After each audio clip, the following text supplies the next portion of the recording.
Դուք ակցիա եք անում այսօր այստեղ, ինչ ակնկալիքներ ունեք։ Վերջապես արդարությունը պետք է հաղթի։ Մենք դրան ենք ձգտում, արդարությունը, այսինքն ոչ ընտրակեղծիքներին, ոչ կաշառակերությանը, միայն օրենքի դիկտատուրա, իսկ դրանից ելնելով սահմանադրական դատարանը պետք է անպայման վճիռ կայացնի համարել այս ընտրությունները անվավեր։ Սա է մեր նպատակը ակցիայի։ Այսինքն նոր ընտրություններ լինեն։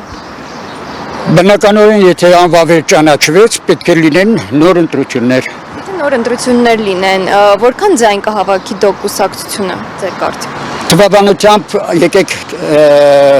չզբաղվենք։ Գործընկերները նշում էին, որ 10%։ Թվաբանության չզբաղվենք, մեզնից գողացել են եւ նախկինները եւ ներկաները հսկայական քանակությամբ ձայներ, նոր ընտրությունների պարագայում մենք ակնկալում ենք, որ կլինի իսկապես օրենքի դիկտատուրա, կլինեն արդար ընտրություններ եւ մեր ձայները կվերադառնան մեզ։ Եվ մենք կձևավորենք իշխանություն։ Իսկ օրինակ, որ ձևավորեք իշխանություն, հա, որ դուք ասեցիք, դուք կհամագործակցեիք այլ ընդդիմադիր ուժերի հետ։ Այլ ընդդիմադիր ուժեր մենք չենք տեսնում։ Միայն դուք կուսակցությունը։ Այո։ Իսկ մենակ դուք կարող եք ձևավորել իշխանություն։ Եթե լինեն արդար ընտրություններ,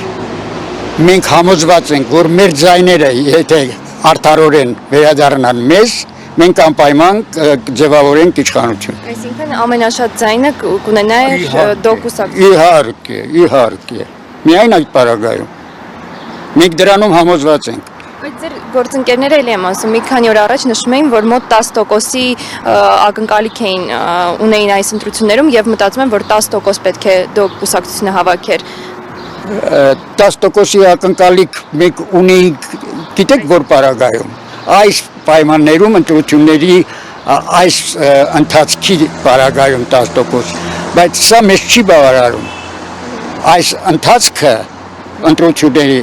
ինչ որ տեղի ունեցավ, մեզ չի բավարարում։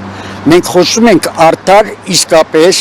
օբյեկտիվ իրատեսական ընտրությունների մասին։ Այդ պարագայում մենք կհաղթենք եւ կձևավորենք իշխանություն։ Քննարկել եք հուլիսի 4-ից հետո ինչ է անելու դուք կուսակցությունը։ Կապված սահմանադրական դատարանի որոշումներից։ Դուք կուսակցությունը եթե նույնիսկ մեր կարծիքով անօրինական դատավճիռ կայացվի,